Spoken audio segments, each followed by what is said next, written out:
Once again, welcome to the program Preventive Health on CIBC Radio 105.5 Paradise FM Calabar. Preventive Health is a program powered by Asiupo Diagnostic and Medical Center opposite College of Health Technology, Maurice Leso Avenue, Calabar, Cross River State. Today on the program, we'll be looking at smoking and tobacco. And as usual, we have as our guest a lifestyle expert, Mr. Sunday Clements. Welcome to the program. My pleasure. Thank you very much. Well, my name is Erim Ega. Join us. Effects of smoking in women. Research shows that women who smoke are likely to reach menopause earlier. Pregnant women who smoke run the risk of incurring abortion. Their newborns can have sudden death. It is likely to affect the baby's intellectual growth. So let's go straight to the topic of the day. I know a lot of people are familiar with tobacco, but they may not know the dangers of tobacco. So what's tobacco? Okay, tobacco is a substance which contains basically three things which are harmful to the body. The first is tar. It's called tar. It's a carcinogenic substance. It's carcinogenic in the sense that it causes cancer. It's called tar. Then the second thing is nicotine. It's a poisonous substance which has a long history of being used for rat poisoning and insecticide. And the third substance is the carbon monoxide, and it's a gas present in cigarette smoke. So those are the three components which makes up tobacco.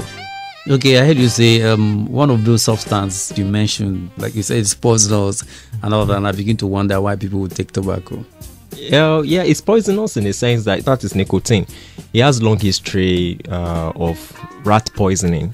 They use it to manufacture rat poisonings and all that. But it's present in tobacco. Fine. Why people smoke? It's as a result of the fact that nicotine stimulates the neurotransmitters in the brain, which gives a feeling of excitement, So if someone is depressed or feeling depressed, when you take it, you have a lot of secretions like acetylcholine and vasopressin.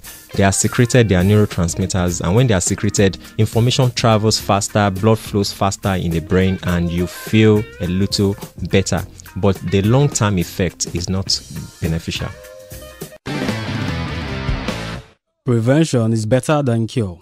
Stay tuned with Preventive Health. Okay, we're looking at tobacco and smoking, and of course, you've just mentioned some advantage of tobacco. Now, if you want to weigh the advantages and disadvantages of tobacco, how would you rate? I would say 1 to ratio 1 to 100. Okay, one. Okay, okay. So let's look at the disadvantage of tobacco now. Okay, the disadvantage are very enormous, and because we have different body tolerance, there's a way Mr. A can tolerate a poisonous substance differs to the way Mr. B can tolerate. Because people say to me, look, how do you mean tolerating here? Okay, body composition, body physiology, body makeup. So I've seen people come to me and say, look, I've been smoking and I want to quit, but I find it difficult. But I've seen people who were smoking and lived a very long life. I tell them, don't compare yourself with them because you don't have the same genetic makeup with that person. The person probably have a very high threshold, to tolerate better than you. So you can compare yourself with another person. But some of the disadvantages of smoking includes irritation of mucous membrane of the lung airways. This we breathe in and out every day. We take in oxygen and we breathe out carbon dioxide. We have lungs. Every human being has lungs. We have 2 lungs, and there's a pipe connecting the nostrils down to the lungs, which by way air goes in and out of our body. And there's this substance which lines the pipe. Well, you can call it a pipe now. It's called surfactants. They can easily be dried up when we smoke, and these surfactants have a responsibility to prevent particles from going down into our lungs. So but if we cultivate the habit of smoking, then we risk our surfactant being dried up. Then we are open to different kinds of particles that may come into the lungs, and you know what that means. Then studies have also shown that smoking of tobacco has also recorded history of peptic ulcer So it has a way. Smoking significantly increases the secretion of acid in the stomach. There's this acid in the stomach which is highly secreted whenever we smoke and can lead to stomach ulcer if that continues. Then people come up with different kinds of respiratory illnesses. Smokers have continuous trouble with their throats, lungs, and having chronic hacking, bronchitis, stubborn coughing, finally leading to severe chest pains and all that. So these are some of the things that it could result as a result of smoking. And of course, like I said before, cancer. The people come up with lung cancer, then reduction or oxygen carrying capacity of the blood. When you smoke in carbon monoxide, the carbon monoxide have a way of attacking hemoglobin cells. Hemoglobin cells are present in the blood and they are the one that have affinity. They are just like taxi who take oxygen from one part of the body to another. So once we take excess of this carbon monoxide, these taxis are run down, then the oxygen gets in there. They can't go from one place to another because there is no taxi to move them around. So that is one thing. So the person risks suffocating cells. And this could lead to, dead cells and all that. Then people could come up with earlier menopause, especially in women. Women who smoke, studies have shown that they enter menopause earlier than women who do not smoke. So, these are some. So it could probably eventually lead to infertility problems and all that. And all other problems could come in. Then people have problem with osteoporosis, weakening of their bones.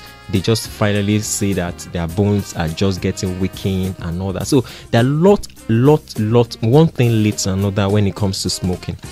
Yeah, with all of those disadvantages, I begin to wonder why would people still want to smoke. Now, are there some tests you could conduct to show the rate of damage done already in the system for somebody that has been smoking?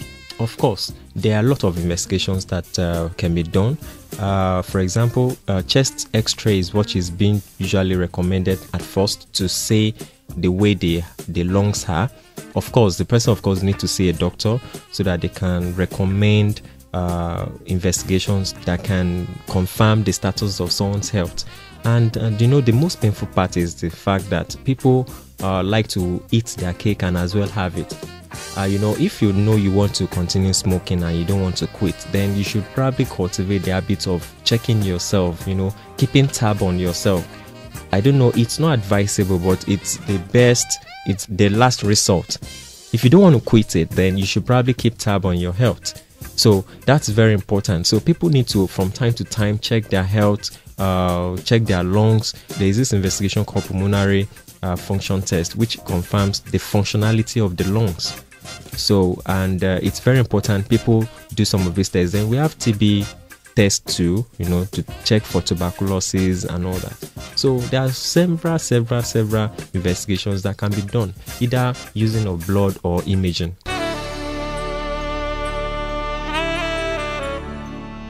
Tune in to Preventive Health on CRBC Radio every Friday at 9 a.m. Okay, very well.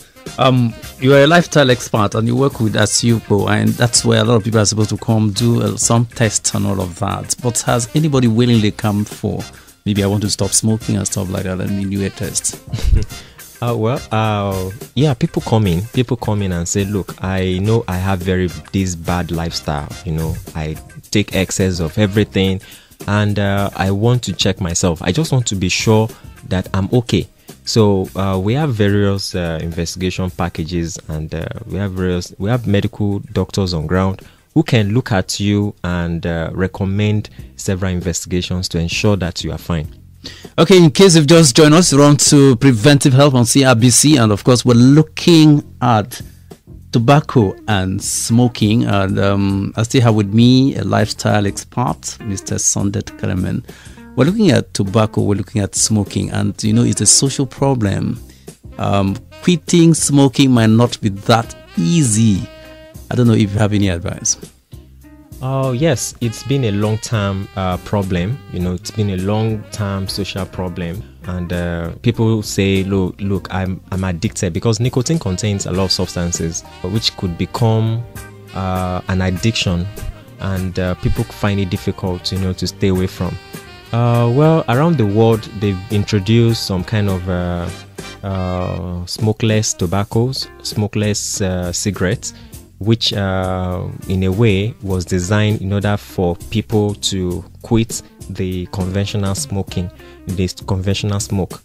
But recently some studies are coming up and saying, look, this substance contains nicotine and could make people prone to taking of hard drugs again, so which is even worse. Someone who was smoking before and wanted to quit smoking now will now end up becoming a drug addict. So taking other drugs. Yeah, taking other drugs now, so because of the presence of nicotine. So it's still not advisable, you know. So the best way, some people recommend chewing gums, you know, stay away from friends who probably could influence smoking, stay away from joints, places you know that, look, whenever you go there, you will be tempted to smoke, and probably stay away from friends that you know that are smokers.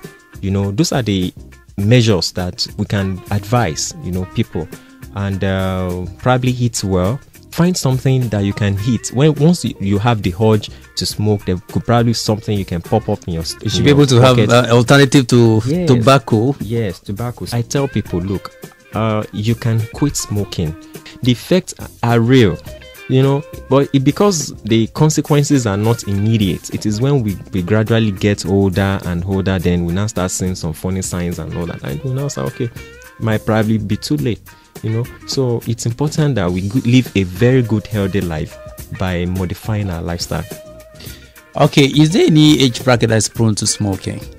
Oh, well, nowadays anybody can smoke, even small children, you know, when they see, once they are, even secondary school students, you know, you see them. Like you said, the company people keep. You know, a lot of things have been attributed to, you know, we have social vices. Today, children are exposed to different kinds of video clips, and you see of these music stars, when they show their videos, they you know, they are so proud of smoking, you know, and the children want to be like them. They wish to like instead maybe they are just for the video sake. Yeah, for the making of a video. It has become so acceptable in today's world, and everybody wants to be like that person. And because you want to be like that person, you want to dress like the person, and you want to, of course, smoke as well. So there's no limited age bracket. People of old age are still smoking. Some are younger, the middle age. Everybody can smoke. Okay, I've been talking with the lifestyle expert, Mr. Sunday Clement from Asiokpo Diagnostic Center, opposite College of Health Technology in Calabar. We'll be looking at tobacco and smoking and a lot of disadvantages. And I'm sure nobody will want to die that early, so it's good to quit smoking. So I'd like to thank you for coming on the program. My pleasure. Thank you very much. On behalf of the program producer, Stella Efio, my name is Eri Mega. Thanking you for being a part of it.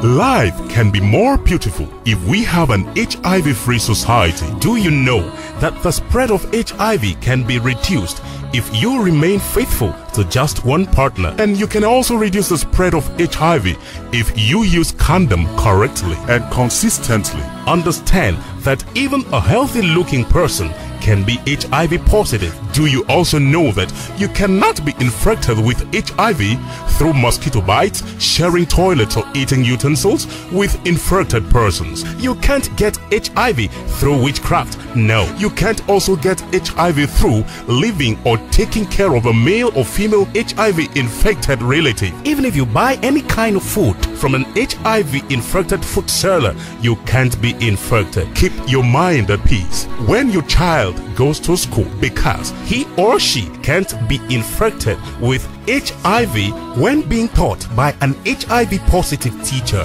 That's why it's not good to discriminate. What if it were you? This message is brought to you from Enhancing Nigerian Response on HIV and AIDS with support from Cross River State Ministry of Information.